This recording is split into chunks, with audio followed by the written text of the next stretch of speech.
Hey, fake military wannabe! Derek Tank. Rodriguez's voice exploded across the dining facility like artillery fire. The massive SEAL trainee pointed directly at Kate Miller, his voice dripping with contempt. That pathetic tattoo doesn't make you a soldier. Kate Miller, 34 and barely 5'4" in her stained apron, froze mid-step carrying oatmeal from the kitchen. Her light brown hair was tied in a messy high bun with loose curls framing her face, and her captivating green eyes met Tank's hostile glare without flinching. Tank's 5 teammates flanked him, elite warriors confronting one small woman. The entire dining hall went silent.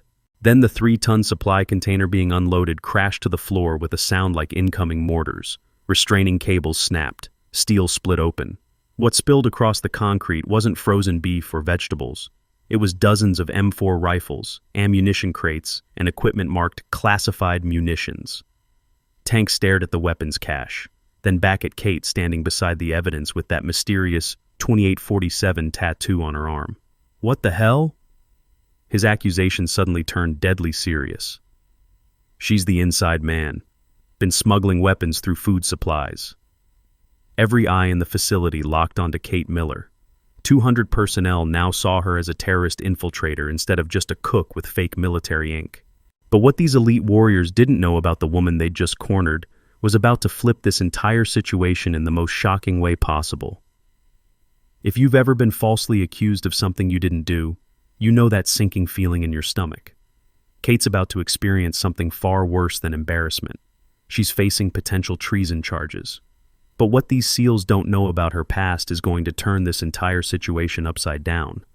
Smash that like button if you want to see how one woman's hidden identity completely destroys their assumptions. And subscribe because this story proves that the most dangerous people are often hiding in plain sight. The chaos erupted instantly. Tank Rodriguez, his bald head gleaming under the fluorescent lights and his muscular frame filling out his green military t-shirt, stepped forward like a predator sensing blood. "Look at this setup," he announced to the growing crowd, his voice carrying the authority of someone used to being obeyed. "Little Miss Fake Soldier here just happened to be standing next to a weapons cache when it spilled. Convenient timing, don't you think?" Kate remained perfectly still, her hands visible at her sides, her green eyes calmly assessing the situation. The natural freckles across her cheeks and nose gave her an almost innocent appearance that contrasted sharply with the accusations flying around her. She wore a fitted light gray t-shirt, slim dark military pants, and brown combat boots, practical clothing that now seemed suspicious to everyone watching. "I was preparing breakfast," Kate said quietly, her voice steady despite being surrounded by hostile faces. "The container accident wasn't my fault." "Accident?" Tank laughed harshly, his teammates joining in.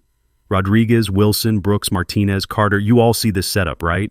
She's standing right there when classified weapons just happened to spill everywhere. That's not coincidence." Staff Sergeant Morrison pushed through the crowd, his weathered face pale as he surveyed the scattered weapons.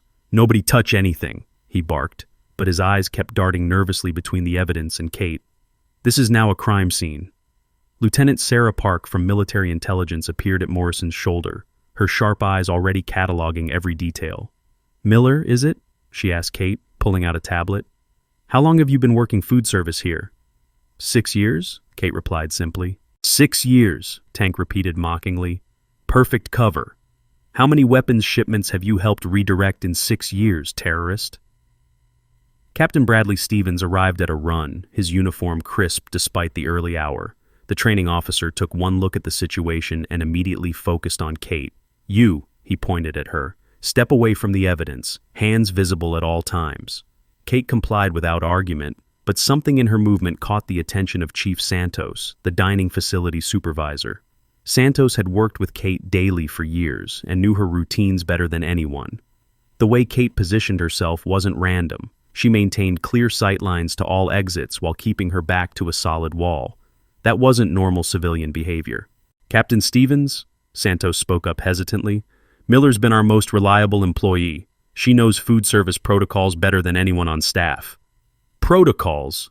Tank snorted. "Bet she knows smuggling protocols too. Look at that fake military tattoo. Probably learned about weapons from terrorist training videos." The 2847 tattoo on Kate's left arm was clearly visible beneath her short sleeves, the black numbers stark against her fair skin. To everyone watching, it looked like another wannabe civilian trying to appear military. But something about Kate's reaction to their accusations seemed off. Instead of getting defensive or emotional, she appeared to be mentally cataloging everyone present, noting their positions and potential threat levels.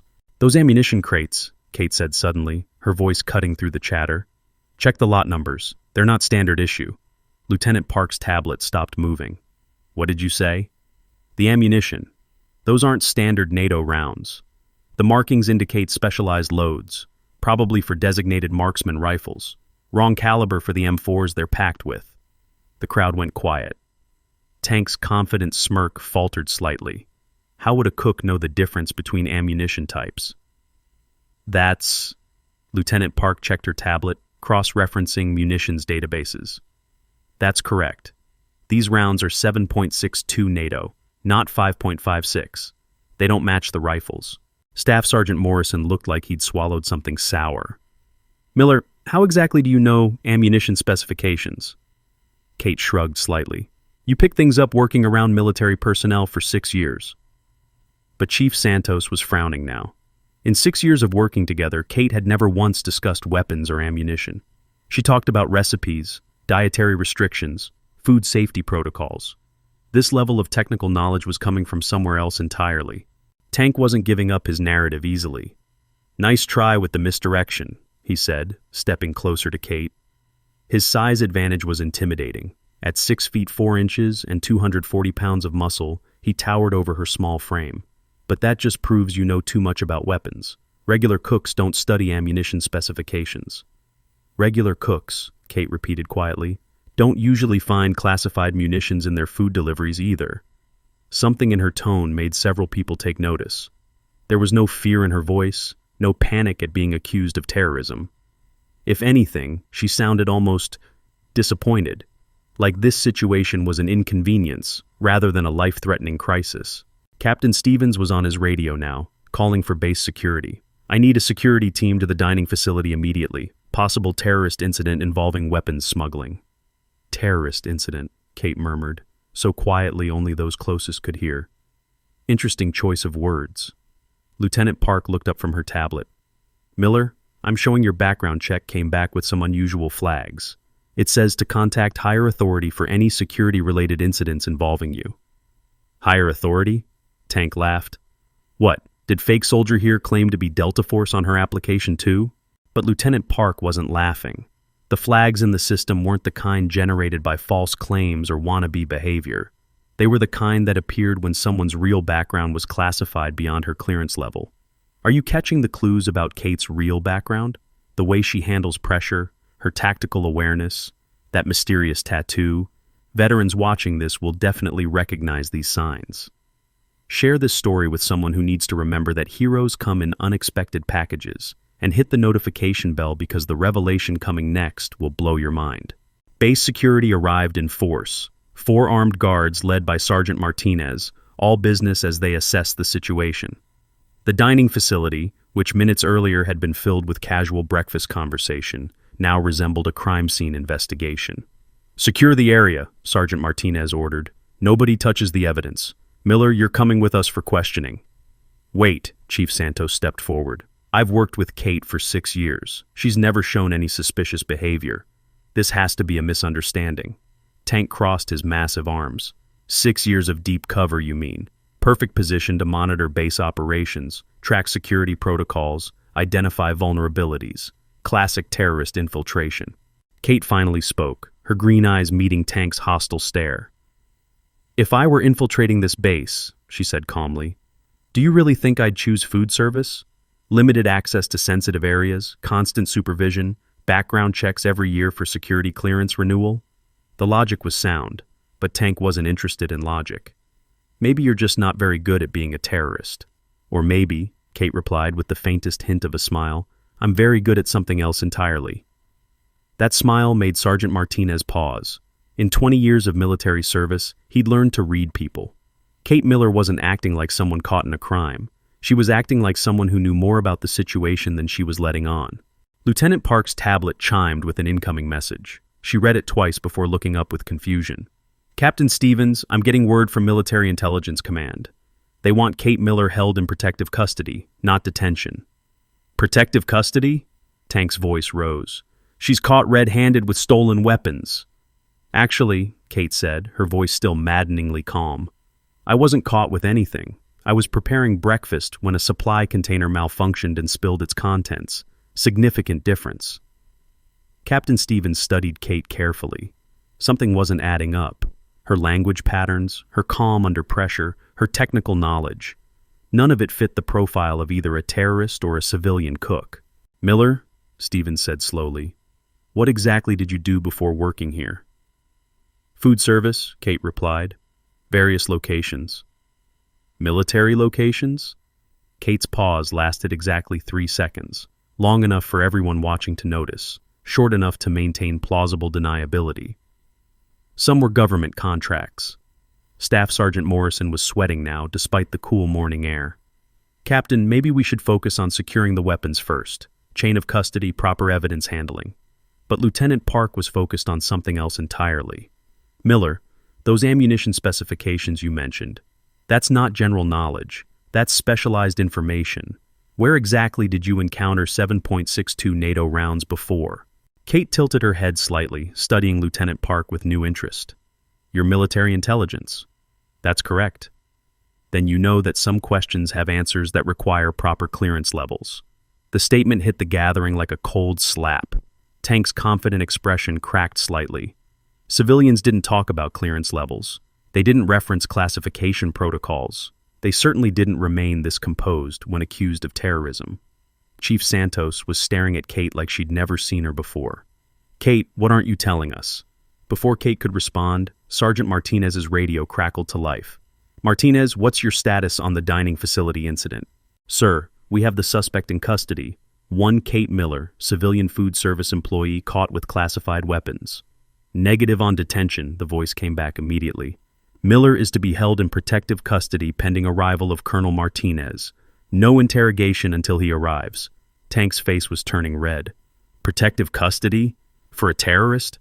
She's not a terrorist, Lieutenant Park said quietly, her tablet showing new information. Her background check just came back with additional flags. Some very interesting flags. Captain Stevens leaned over to read Park's screen, and his expression changed completely.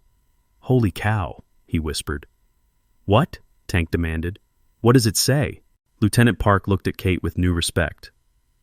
It says Kate Miller's employment file requires confirmation from someone with a pay grade significantly higher than any of ours. How much higher? Sergeant Martinez asked. General officer level. The words hung in the air like smoke from gunfire. Tank's teammates were shifting uncomfortably now, their earlier confidence evaporating. Generals didn't get involved in civilian employee matters. They got involved in matters of national security. Kate remained perfectly still through all of this, her green eyes watching each person's reaction with the kind of systematic observation that suggested advanced training. The natural freckles across her nose and cheeks gave her an almost innocent appearance, but there was nothing innocent about the way she was cataloging everyone's positions, weapons, and probable reactions. In high-pressure situations like Kate faced, having reliable communication equipment can mean the difference between life and death. Military-grade smartphones designed for extreme conditions feature encrypted messaging, satellite connectivity, and reinforced construction that withstands combat environments. These devices provide secure communications even when traditional networks fail, ensuring critical information reaches the right people when seconds count. For professionals who demand absolute reliability, advanced communication technology isn't just convenient. It's essential for mission success and personal safety in unpredictable situations. Staff Sergeant Morrison was looking increasingly nervous. Captain, shouldn't we focus on the weapons? Someone clearly used our supply chain to smuggle classified munitions onto the base. Agreed, Kate said simply. The question is, who had access to modify shipping manifests and bypass security inspections? Lieutenant Park's head snapped up. How do you know about shipping manifests? Supply chain security is basic food service knowledge, Kate replied smoothly. We track every delivery for safety and inventory purposes. But her answer was too smooth, too prepared. Tank might be wrong about Kate being a terrorist, but he wasn't wrong about her knowing too much. Basic food service knowledge, Tank repeated slowly. Right. And I suppose you also learned tactical movement patterns from food service training? Tactical movement patterns? The way you positioned yourself when security arrived. Back to the wall, clear sight lines to exits, hands positioned for immediate response. That's not civilian behavior. Kate's slight smile returned. Maybe you're more observant than I gave you credit for. The admission sent a chill through the gathering. Tank had just identified advanced tactical awareness, and Kate had essentially confirmed it. Colonel Martinez's voice cut through the tension as he approached with a small entourage. What exactly is the situation here? Captain Stevens snapped to attention. Sir, we have a civilian employee found in proximity to classified weapons that spilled from a compromised supply container. The individual shows unusual knowledge of military protocols and ammunition specifications. Colonel Martinez surveyed the scene, the scattered weapons, the gathered personnel, and finally Kate Miller standing calmly in the center of it all. His expression went through several rapid changes as he took in details that others had missed. Everyone except essential personnel, clear the area immediately, he ordered. This is now a classified matter. Sir, Tank protested, this woman is clearly involved in weapons smuggling. We caught her red-handed.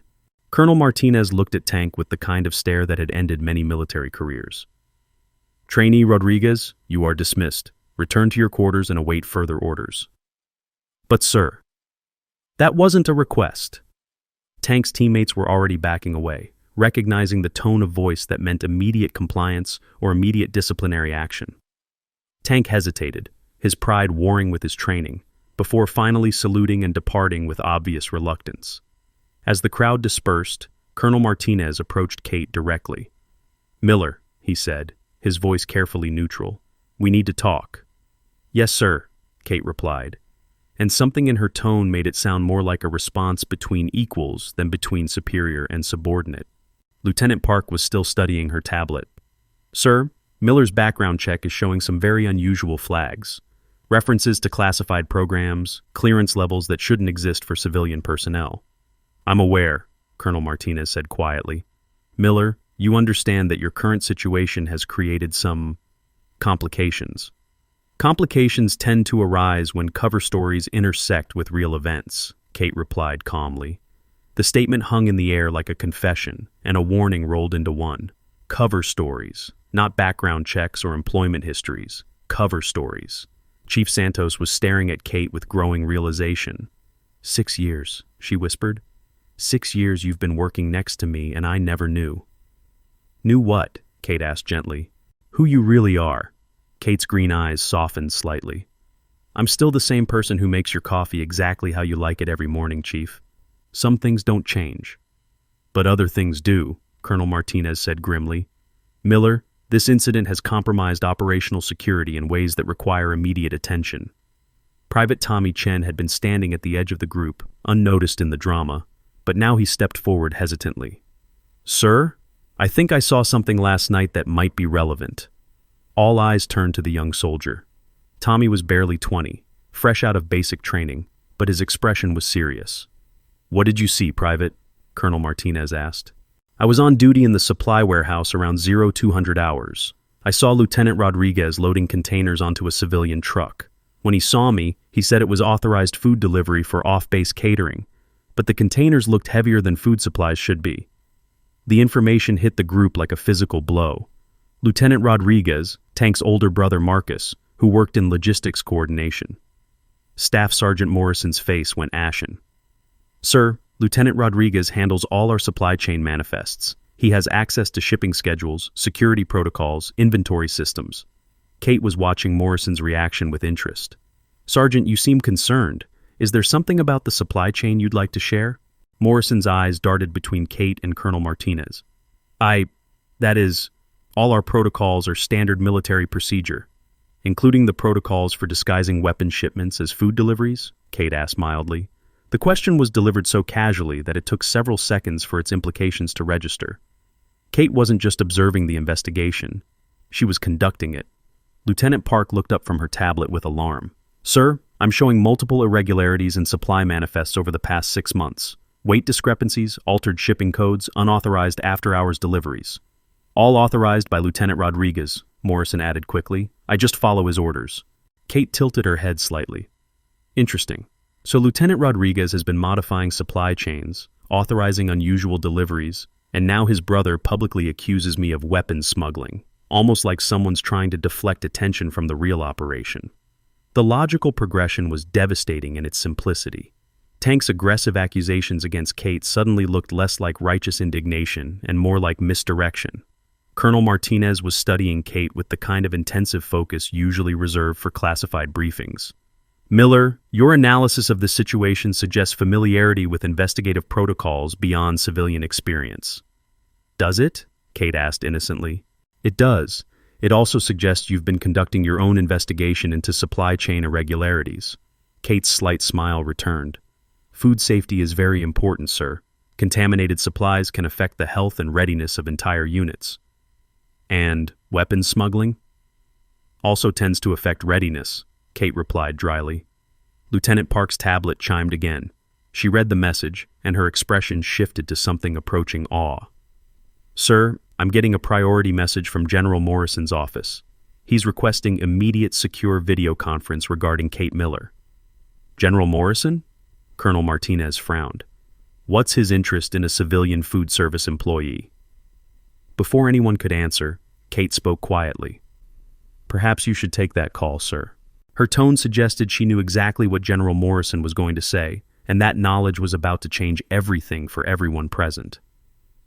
The secure video conference was set up in Colonel Martinez's office, with Lieutenant Park maintaining the connection and Chief Santos present as Kate's immediate supervisor. Kate herself sat calmly in a chair facing the screen, her hands folded in her lap, looking for all the world like someone attending a routine performance review. General Morrison's face appeared on screen, his weathered features immediately focusing on Kate with unmistakable recognition. Kate, he said simply, his voice carrying weight that made everyone else in the room straighten unconsciously. Sir, Kate replied, and something in her posture shifted. It was subtle, a straightening of shoulders, a slight adjustment in how she held her head, but suddenly she looked less like a dining facility worker and more like someone reporting to a superior officer. How long has it been? 6 years, 2 months, 18 days, Kate answered without hesitation. General Morrison nodded slowly. Colonel Martinez, what exactly happened at your facility today? Colonel Martinez quickly briefed the situation.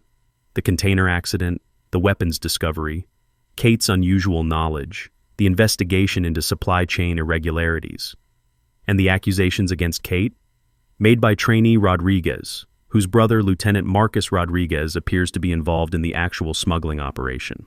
General Morrison's expression darkened. I see. Kate, what's your assessment? Kate spoke with the crisp efficiency of someone delivering a situation report.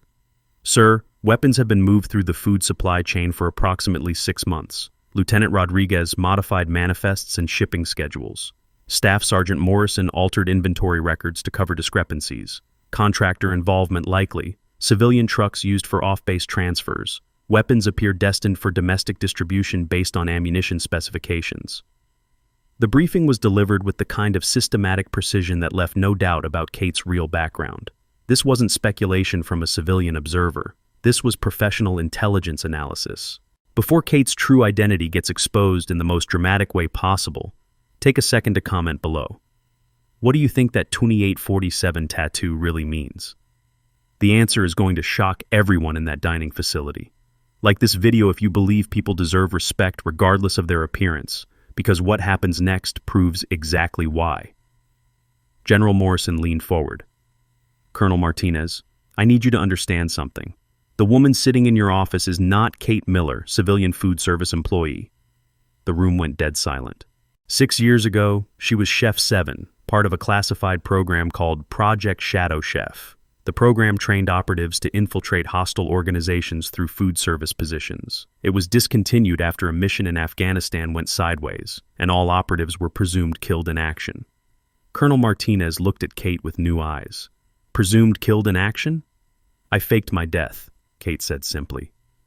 The mission was compromised by friendly fire. Someone sold our location to the enemy. My entire team was eliminated, and I barely escaped. Going underground was the only way to stay alive long enough to identify the traitor. And now? Kate's green eyes hardened slightly. Now someone's using the same supply chain infiltration techniques that got my team killed to smuggle weapons on American soil. Either it's the same organization, or someone learned from their playbook. Lieutenant Park was frantically taking notes. "Ma'am, Project Shadow Chef, I've never heard of that program." "You wouldn't have," General Morrison said. "It was black budget, need to know only. Kate was our best operative. She could disappear into any kitchen, any dining facility, any food service operation, and become invisible while gathering intelligence." "The 2847 tattoo?" Colonel Martinez asked.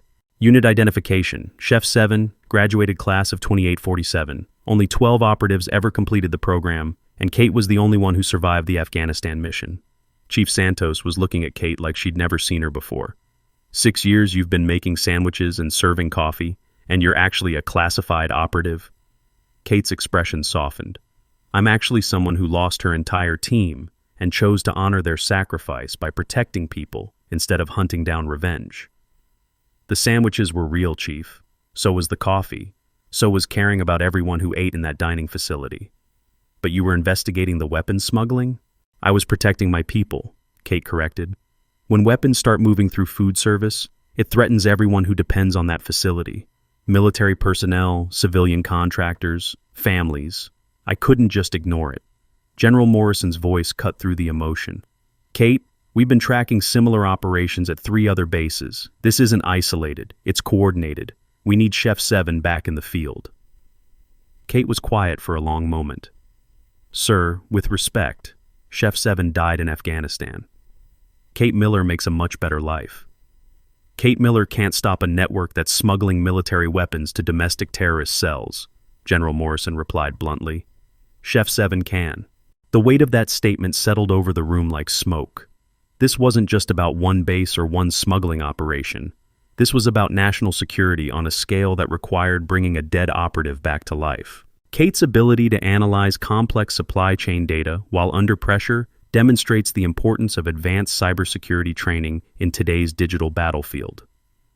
Professional cybersecurity certification programs teach individuals to identify suspicious patterns, investigate digital evidence, and protect critical infrastructure from sophisticated threats.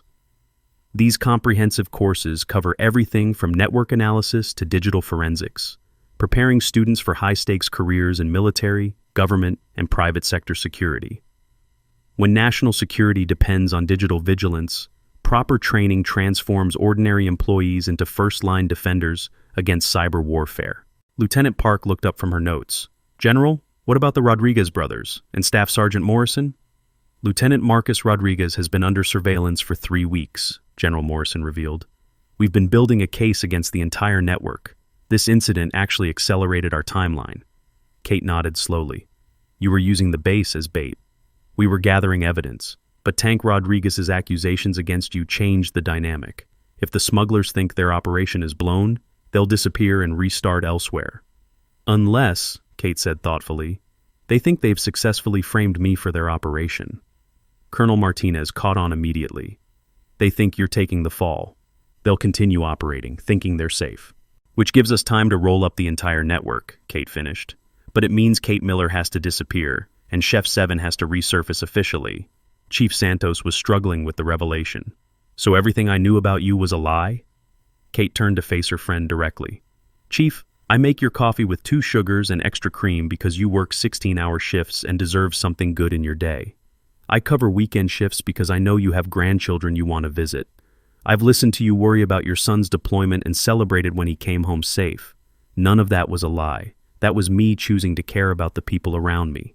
The explanation broke the tension slightly, but the larger implications remained. Kate Miller's quiet life was ending, and Chef 7's dangerous resurrection was beginning.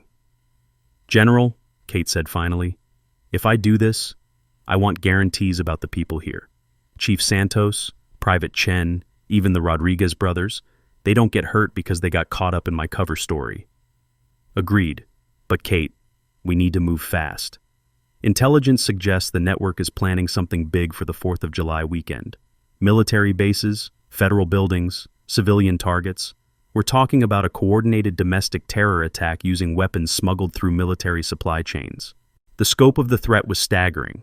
This wasn't just about catching smugglers, it was about preventing multiple terrorist attacks on American soil. Kate stood up slowly, and something fundamental shifted in her bearing.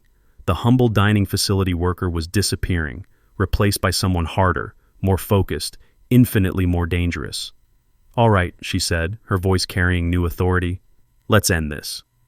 But as she prepared to reclaim her identity as Chef 7, Kate Miller had no idea that the most dangerous confrontation was still ahead. And it would require choosing between protecting her cover and protecting the innocent people who had become her family over 6 years of hiding in plain sight. The secure conference ended with General Morrison's final directive. Kate would officially remain in protective custody while privately beginning immediate coordination with federal task forces. But first, she had to deal with the immediate aftermath of her partial exposure. Outside Colonel Martinez's office, the base was buzzing with rumors. Tank Rodriguez was pacing in his quarters, furious at being dismissed before getting answers. His brother Marcus was finishing his shift in logistics, unaware that his operation had been discovered. Staff Sergeant Morrison was in the supply warehouse, probably destroying evidence or planning his escape. And somewhere in the network beyond the base, other members were monitoring communications, ready to execute their 4th of July plan unless Kate could stop them. As Kate prepared to walk back into a world she'd left behind 6 years ago, she realized that the hardest part wasn't going to be catching the bad guys. It was going to be saying goodbye to the good guys who'd become her chosen family, knowing they'd never look at her the same way again. The woman who'd found peace making coffee and serving breakfast was about to become someone who specialized in a much darker kind of service. But some missions were worth any sacrifice, even the sacrifice of the life you'd built to escape from exactly this kind of mission. Kate Miller was about to discover that some ghosts never stay buried, no matter how deeply you dig their graves. The transformation back to Chef 7 wasn't going to be gradual or gentle. As Kate stepped out of Colonel Martinez's office, she could feel the familiar weight of operational awareness settling over her like armor she'd hoped never to wear again. 6 years of peaceful breakfast prep were about to become a memory. Lieutenant Park was waiting in the hallway, her tablet showing new intelligence. "Ma'am, we have a problem. Lieutenant Marcus Rodriguez just requested emergency leave effective immediately. His paperwork shows a family emergency in Texas." Kate's green eyes sharpened. "He's running. How long before he's off base?" "His shift ends in 20 minutes. He could be gone within the hour." Chief Santos appeared around the corner, her face etched with concern. "Kate, what's really happening here? The entire dining facility is in lockdown. Tommy Chen looks terrified, and people are saying you're some kind of federal agent." Before Kate could answer, Tank Rodriguez burst through the main entrance, his face flushed with anger and confusion. Despite being ordered to quarters, he'd clearly decided that following orders was less important than getting answers. "Where is she?" Tank demanded, his massive frame filling the hallway. "Where's the terrorist cook who's been playing games with all of us?" Kate turned to face him calmly. "I'm right here, Tank." "You?" He pointed at her like she was a disease. "You've been lying to everyone. My brother Marcus is packing his stuff and talking about leaving the military because of whatever nonsense you've been spreading about him." "Your brother," Kate said carefully, "is involved in something that could get a lot of people killed." Tank's face went red. "My brother is twice the soldier you'll ever pretend to be. He's got commendations, deployment ribbons, real military service, not some fake tattoo and stolen valor nonsense." Kate's expression didn't change, but something cold flickered in her green eyes. "Tank, you need to step back and let the professionals handle this." "Professionals?" Tank laughed harshly. "You mean you, lady? I've seen through your act from day one. Fake military ink, fake tough guy attitude, fake everything. You're just another civilian wannabe who watched too many war movies." Lieutenant Park tried to intervene. "Rodriguez, you're out of line. Ms. Miller is under protective custody by order of—" "I don't care whose orders," Tank interrupted. "This woman has been running some kind of scam, and now she's trying to frame my brother to cover her tracks. Well, I'm not buying it." Kate sighed quietly. "Tank, your brother has been smuggling weapons through food supply shipments for 6 months. The evidence is overwhelming. This isn't about me trying to frame anyone." "Evidence?" Tank stepped closer, his size advantage obvious. "What evidence? You standing next to weapons when they spilled? You knowing things a cook shouldn't know? Face it, lady, you got caught, and now you're desperately trying to blame someone else." The confrontation was drawing attention. Several off-duty personnel had gathered to watch, and Kate could see cell phones coming out to record. This was exactly the kind of public exposure that could compromise operational security. "Tank," she said quietly, "you're about to make a mistake you can't take back." "The only mistake," Tank replied, reaching for her arm, "is letting you run around free when you should be in a cell waiting for federal agents to—" His hand never made contact. Kate moved with liquid precision, sidestepping his grab and using his momentum to send him stumbling into the wall. The movement was so smooth and professional that everyone watching went silent. Tank recovered quickly, his military training kicking in. "So you do know how to fight. Interesting skill for a cook." "I know a lot of things," Kate replied calmly. Tank circled her like a predator, his teammates who had been ordered away somehow materializing to watch the confrontation. "Prove it then. You want us to believe you're some kind of secret agent? Show us what you've got." Kate glanced at Lieutenant Park, who was frantically trying to radio for additional security.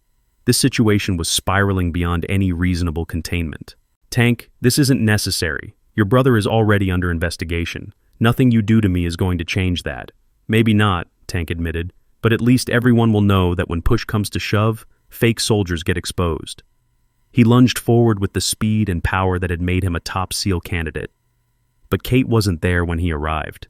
She flowed around his attack like water, maintaining distance while Tank grew increasingly frustrated. "Stand still and fight," he roared. "I'm not here to fight you," Kate replied. "I'm here to stop weapons from reaching people who want to kill Americans. By framing my brother. By following evidence wherever it leads." Tank's next attack was more calculated, using his reach advantage to try cornering Kate against the wall. But as he grabbed for her shoulders, his hands caught the fabric of her gray t-shirt. The material, already stressed from the morning's events, tore under the pressure. The rip ran from her left shoulder down across her back, exposing not just the 2847 tattoo everyone had seen, but the full design underneath it.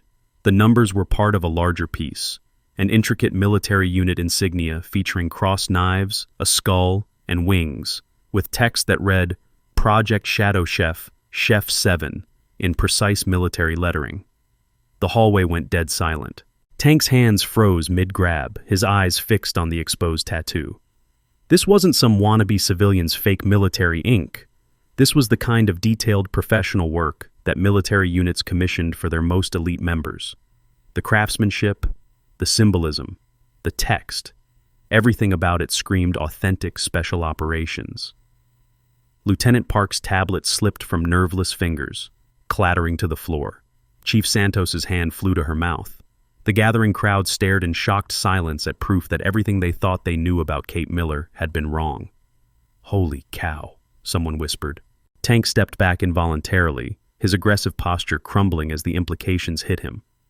Project Shadow Chef wasn't a program any of them had heard of, but the tattoo's craftsmanship and placement screamed classified operations, real classified operations. Kate stood there calmly, her torn shirt exposing the evidence of who she really was, her green eyes meeting each shocked stare without flinching. The natural freckles across her cheeks and nose seemed almost incongruous with the lethal credentials now displayed on her skin. 2847, Lieutenant Park managed to whisper. "That's not just a number. That's your class graduation date." Project Shadow Chef graduated 12 operatives in 2847, Kate confirmed quietly. "I'm the only one still alive." The words hit the crowd like physical blows. Tank's teammates were backing away now, their earlier support evaporating in the face of what they were seeing. This wasn't about stolen valor or wannabe behavior. This was about a genuine special operations veteran who had been living among them unrecognized for 6 years. Tank himself looked like he'd been struck by lightning. That's real." "Yes. You're really military." "I was. Technically, I'm still classified as killed in action." The admission sent another shockwave through the gathering. KIA operatives didn't serve breakfast in dining facilities. They were dead, honored, and buried, unless they weren't actually dead. Chief Santos found her voice first. "Kate, why didn't you ever tell us?" Kate's expression softened slightly as she looked at her friend and supervisor. "Because Chef 7's team was eliminated by friendly fire. Someone in the military sold us out. Going underground was the only way to stay alive long enough to find out who." And now? Now the same techniques that got my team killed are being used to smuggle weapons on American soil. The investigation led me here, to this base, to your dining facility. I wasn't looking for trouble. I was looking for answers. Tank was staring at the tattoo like it might change if he looked long enough. My brother, is he really involved in weapons smuggling? Kate's voice was gentle but firm. Tank, your brother has been modifying supply manifests, authorizing unauthorized deliveries, and working with civilian contractors to move military weapons off base. The evidence is overwhelming. But he's my brother. He's a good soldier. He wouldn't— Good soldiers can make bad choices, Kate interrupted, especially when someone's paying them enough money to forget their oath. The hallway erupted as someone's radio crackled to life. All units, we have an emergency situation in the supply warehouse. Armed civilian attempting to destroy evidence, requesting immediate backup. Lieutenant Park scooped up her tablet. That's the warehouse where Marcus Rodriguez is working. Kate was already moving, her operational instincts overriding 6 years of civilian caution. Tank, your brother just became dangerous. Stay here. Like hell, Tank replied, his confusion giving way to determination. If Marcus is in trouble, I'm going to help. You don't understand, Kate said, as they ran toward the warehouse. He's not in trouble. He is the trouble. The warehouse was in chaos when they arrived. Security personnel had surrounded the building, but gunshots from inside indicated that Marcus Rodriguez wasn't planning to surrender quietly. Contractor Jake Wilson's truck was parked at the loading dock, its back doors open and partially loaded with weapons crates. Private Tommy Chen was crouched behind a forklift, blood running from a cut on his forehead. When he saw Kate approaching, relief flooded his young face. Ma'am, they've got the warehouse locked down. Lieutenant Rodriguez and some civilian are destroying computers and burning documents. They shot at me when I tried to stop them. Kate assessed the situation with professional efficiency. 2 armed suspects, elevated position, multiple exit routes, civilian equipment providing cover and concealment. Standard military assault tactics wouldn't work without risking Tommy's life and losing critical evidence. But Chef 7 tactics might. Tank, she said quietly, I need you to listen very carefully. Your brother is armed and desperate. He's already shot at a United States soldier. This situation is beyond family loyalty now. Tank's face was pale, but his voice was steady. What do you need me to do? The question surprised Kate. She'd expected more denial, more protection of his brother. Instead, Tank was accepting reality and asking how he could help. Get Tommy to safety. Keep everyone else back. And when this is over, don't blame yourself for your brother's choices. Kate moved toward the warehouse with the fluid grace of someone returning to a familiar environment. 6 years of kitchen work had kept her in shape, but it hadn't maintained her tactical edge. She was about to find out how much rust had accumulated on skills that had once kept her alive in much worse situations. The physical and emotional demands Kate endured highlight why comprehensive health insurance is crucial for military families and veterans. Specialized insurance programs designed for service members provide coverage for combat-related injuries, PTSD treatment, and long-term medical care that standard policies often exclude. These programs understand the unique health challenges faced by military personnel and offer extensive mental health resources, rehabilitation services, and family support systems. When your service puts your health at risk, having insurance that truly understands military life provides peace of mind and financial protection. The warehouse interior was a maze of supply crates, forklifts, and industrial shelving. Kate could hear voices from the office area. Marcus Rodriguez and Jake Wilson arguing about how much evidence they could destroy before security breached the building. The hard drives are wiped, Wilson was saying, his voice carrying the desperation of a man watching his criminal enterprise collapse. But the shipping manifests are paper copies. We need to burn everything. Forget the papers, Marcus replied. We need to get out of here. My cover's blown, and my idiot brother is probably leading them right to us. Kate smiled grimly. Marcus wasn't wrong about Tank, but he was wrong about everything else. The evidence destruction was irrelevant. Federal agencies had been monitoring the operation for weeks. What mattered now was preventing the 2 men from escaping to warn the larger network. She moved through the warehouse like a ghost, using skills that had been drilled into muscle memory during months of training that officially never happened. Project Shadow Chef operatives were taught to be invisible until the moment they chose to be seen. Kate had spent 6 years practicing invisibility in a dining facility. Now it was time to be seen. Rodriguez, she called out, her voice carrying clearly through the warehouse.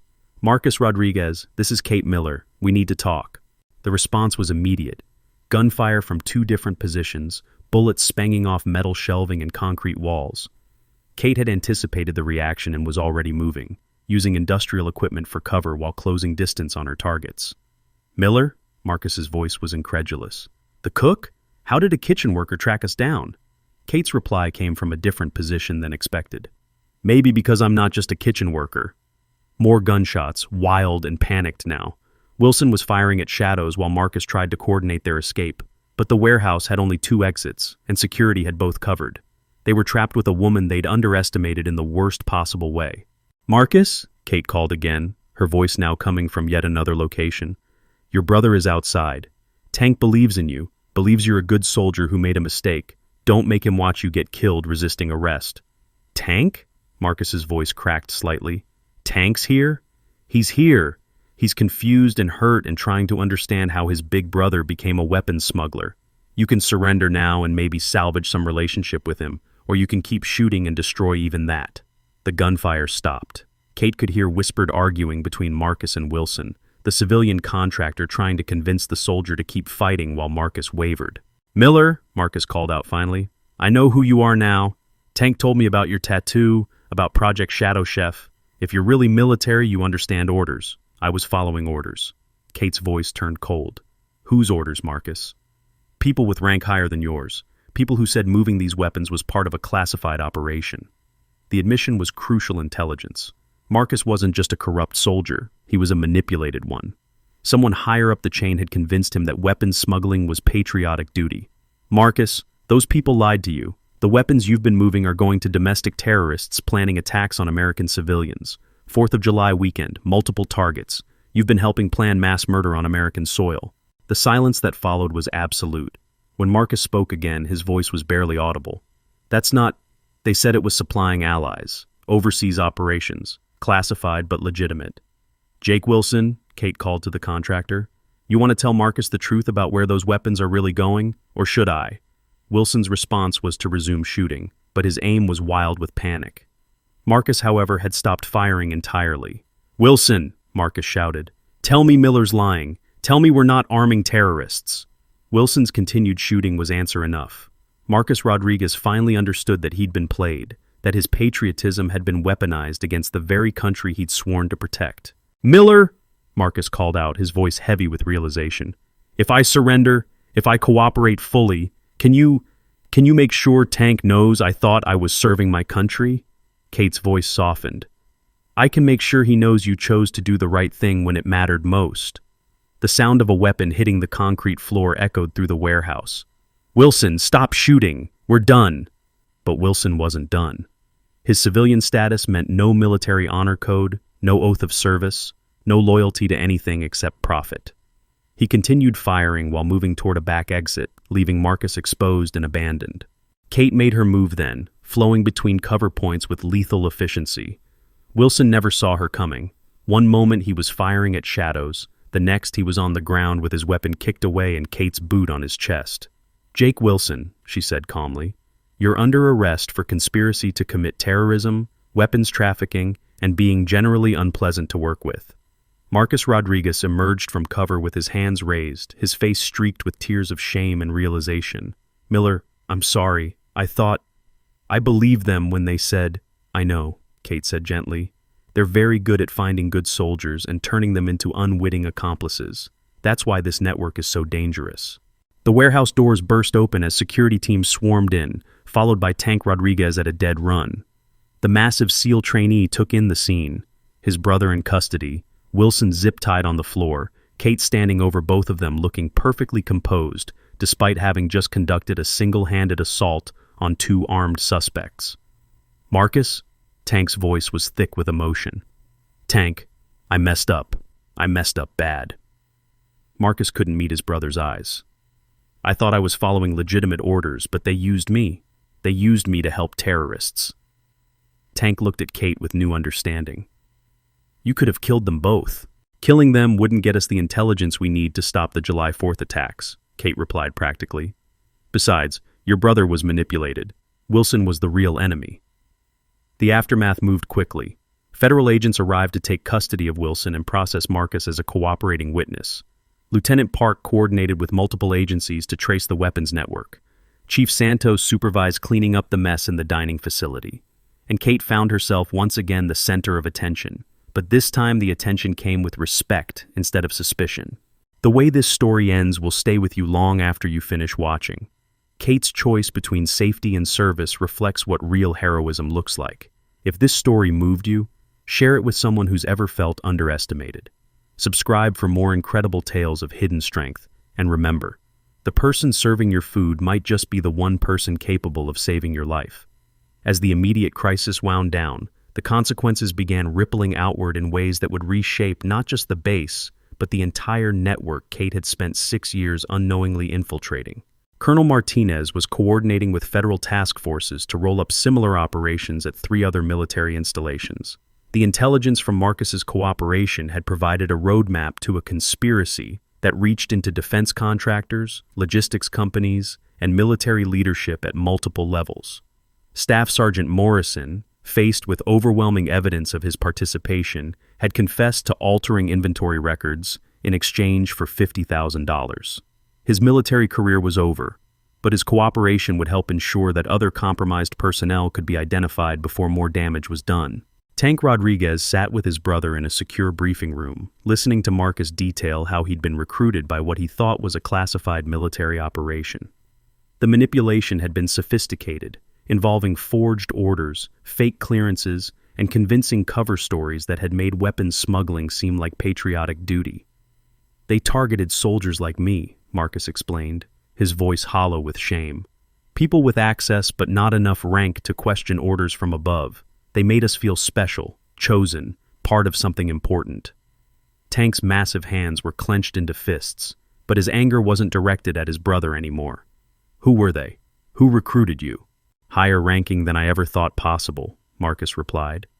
People with stars on their shoulders, people with congressional connections, people who could make orders seem legitimate even when they weren't. The scope of the conspiracy was staggering. This wasn't just criminal enterprise. It was infiltration of the military at levels that threatened national security. Kate stood at the warehouse loading dock, watching federal agents catalog evidence while General Morrison's helicopter approached for landing. 6 years of hiding were about to end officially, and she wasn't sure how she felt about that. Chief Santos approached with 2 cups of coffee, prepared exactly the way Kate liked it, with cream and sugar, a small gesture of continuity in a day that had upended everything. "So," Chief Santos said quietly, "what happens now? Do you disappear again? Do you go back to being Chef 7 officially?" Kate accepted the coffee gratefully. "I don't know, Chief. For 6 years I've been Kate Miller, dining facility worker. That person was real, even if her background wasn't. She cared about making good food, taking care of people, creating a small corner of peace in a dangerous world. And Chef 7? Chef 7 specializes in violence and secrets and missions that leave people dead." Kate sipped her coffee, finding comfort in the familiar taste. "I'm not sure I want to be her again." General Morrison's helicopter touched down in the warehouse parking lot, its rotor wash scattering dust and debris. As the engines wound down, Kate could see the general emerging with a small entourage of federal agents and military personnel. "Time to find out what the future holds," Kate murmured. General Morrison approached with the bearing of someone carrying the weight of difficult decisions. His weathered face was grave as he surveyed the scene. The arrested contractors, the evidence of weapons smuggling, the base personnel who had discovered they'd been living alongside a classified operative for 6 years. "Kate," he said simply. "Sir?" "Walk with me." They moved away from the crowd, finding a quiet spot near the warehouse fence where they could speak privately. General Morrison studied Kate's face carefully, looking for signs of the operator he'd once commanded. "How are you holding up?" "Honestly, sir, I'm not sure. 6 years ago, I wanted nothing more than to disappear forever. Today, I stopped a terrorist attack and helped expose a conspiracy that reaches into the highest levels of military command. I'm having trouble reconciling those 2 realities." General Morrison nodded slowly. "The Kate Miller who's been serving coffee and making sandwiches, she's real. The skills and training and instincts that let her stop today's operation, they're real too. The question is whether you can find a way to be both. Is that an option? It's the only option I'm willing to consider, General Morrison replied firmly. Chef 7 was my best operative, but she was also someone who cared deeply about protecting innocent people. Kate Miller has spent 6 years doing exactly that, just in a different way. I need someone who can be both. Kate was quiet for a moment, watching federal agents load evidence into trucks while base personnel tried to process what they'd learned about their quiet dining facility worker. What exactly are you asking me to do? Lead a task force to dismantle this network completely. Use Kate Miller's cover and knowledge of food service operations to identify other infiltration points. Use Chef 7's skills to take down the people responsible for turning good soldiers into unwitting accomplices. The mission parameters were appealing. Stop terrorists, protect soldiers, expose traitors. But Kate had learned to be suspicious of missions that seemed too straightforward. What aren't you telling me, General? Morrison's slight smile suggested he'd expected the question. The conspiracy goes deeper than we initially thought. Some of the people giving Marcus Rodriguez orders have clearances higher than mine. Taking them down is going to require someone who doesn't officially exist. Someone who's been dead for 6 years. Someone who can disappear again if necessary. Kate understood the implications. This wasn't just about one mission. It was about returning to a life of classified operations, assumed identities, and moral ambiguity. It was about giving up the peace she'd found in Kate Miller's simple existence. But it was also about preventing mass casualties, protecting the military from infiltration, and ensuring that good soldiers like Marcus Rodriguez didn't get manipulated into betraying everything they'd sworn to protect. General, I have conditions. Name them. The people here, Chief Santos, Tommy Chen, even Tank Rodriguez, they don't get punished for my deception. They've been good people who deserved honesty, and they didn't get it because of operational security. Agreed. Marcus Rodriguez gets credit for cooperation and gets help rebuilding his life after this is over. He was manipulated, not corrupted. Also agreed. And Kate Miller doesn't disappear completely. Whatever identity Chef 7 uses, she maintains connection to the people who mattered to her here. General Morrison considered this carefully. That's irregular. Deep cover operatives typically sever all previous connections. Then find a way to make it regular, Kate replied firmly. I won't abandon people who became family just because it's operationally convenient. The general studied her for a long moment, then nodded slowly. All right, we'll find a way to make it work. As they walked back toward the warehouse, Kate could see Tank Rodriguez approaching with obvious uncertainty. The massive SEAL trainee looked like he was carrying the weight of the world on his shoulders. Ma'am, he said, stopping a respectful distance away. I owe you an apology. Tank, you don't owe me anything. I do. I spent this entire day calling you fake, questioning your service, treating you like a criminal. And the whole time, you were protecting us from actual criminals. Kate's green eyes were gentle as she looked at the young man who'd gone from antagonist to ally in the space of a few hours. Tank, you did exactly what a good soldier should do when something seemed wrong. You asked questions, you pushed for answers, you protected your brother. The fact that you were wrong about me doesn't make you wrong about your instincts. But I was so sure. You were sure because I wanted you to be sure. Kate Miller was designed to be unremarkable, unthreatening, forgettable. If you'd seen through her cover immediately, it would have meant I was doing my job poorly. Tank's confusion was evident. So you're not angry that I accused you of being a terrorist? Kate's slight smile returned. Tank, 6 hours ago you thought I was a cook with a fake tattoo. Now you know I'm a classified operative who helped stop a domestic terrorism plot. Your world got turned upside down today. A little confusion and anger is perfectly reasonable. The conversation was interrupted by Tommy Chen running up with obvious excitement. Ma'am, Lieutenant Park says the task force arrested 12 people at 4 different bases. The whole network is collapsing. Kate felt a surge of satisfaction. This was why the mission mattered, not for revenge or glory, but for results that protected innocent people. Tommy, how's your head? The young soldier touched the bandage on his forehead where he'd been injured during the warehouse incident. It's fine, ma'am. Just a scratch. But I wanted to thank you for getting me out of there safely. Tommy, you're the one who provided the intelligence that broke this case open. You saw something wrong and reported it. That's real courage. As the various personnel began dispersing to handle the aftermath, Kate found herself standing with Chief Santos, and watching the controlled chaos of a major investigation. "So," Chief Santos said quietly, "I guess this means you won't be making coffee tomorrow morning."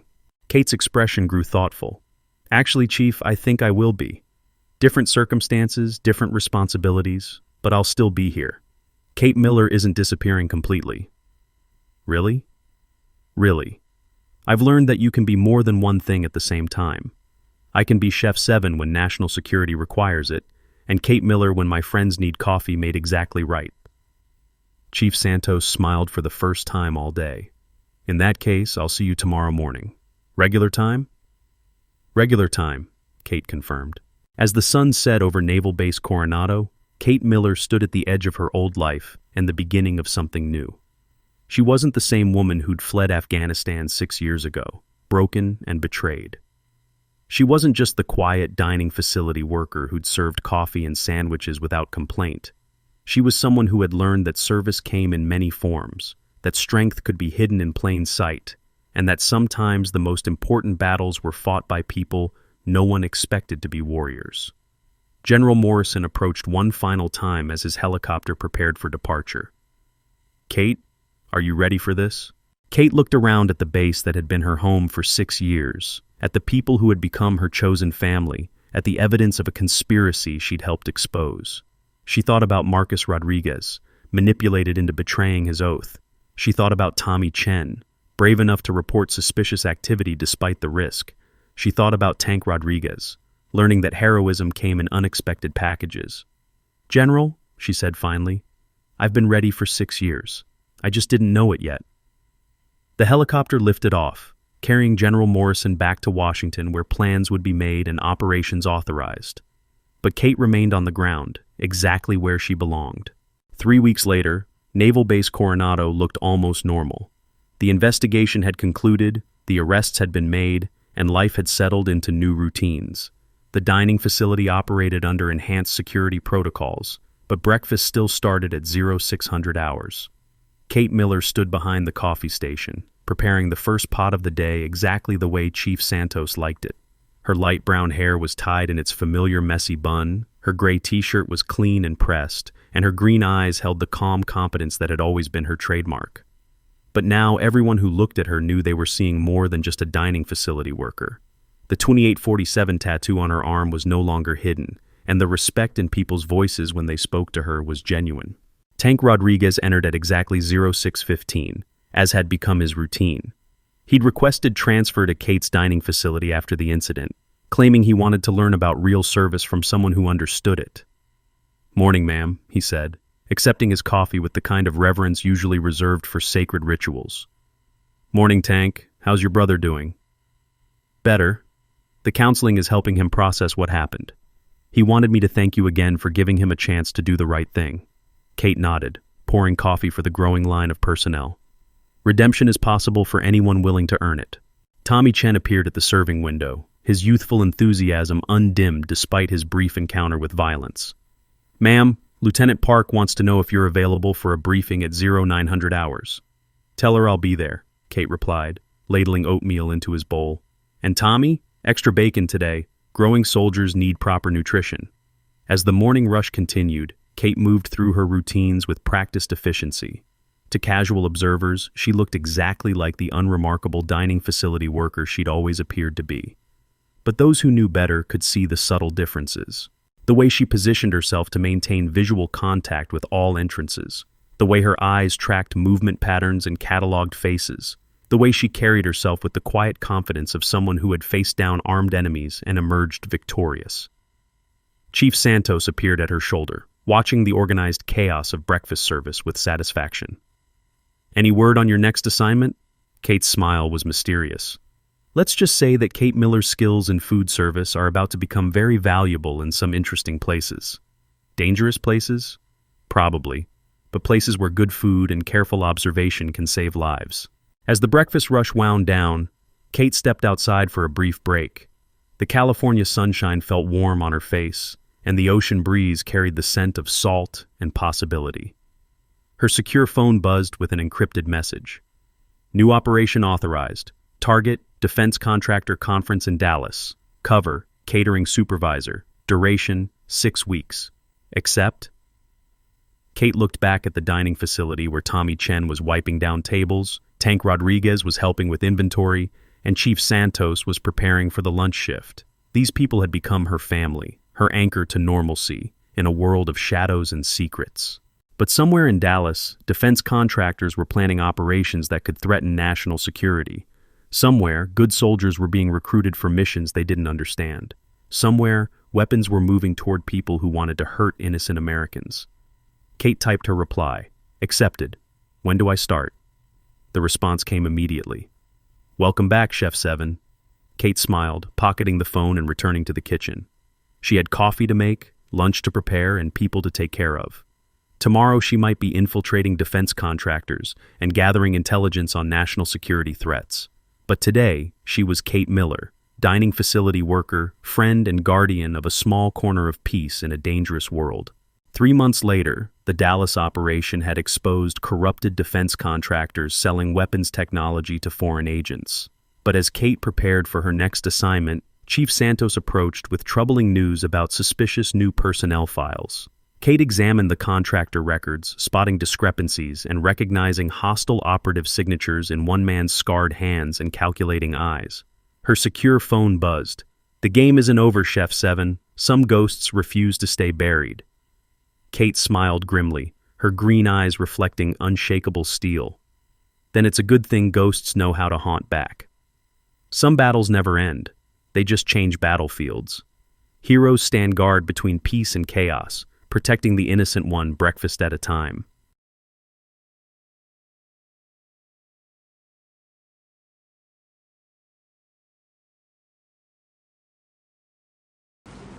The stories end here, but the journey continues. Many new episodes are waiting for you. And if you enjoy, please take a moment to like, subscribe to our EV Story channel, and turn on the bell. See you in the next story.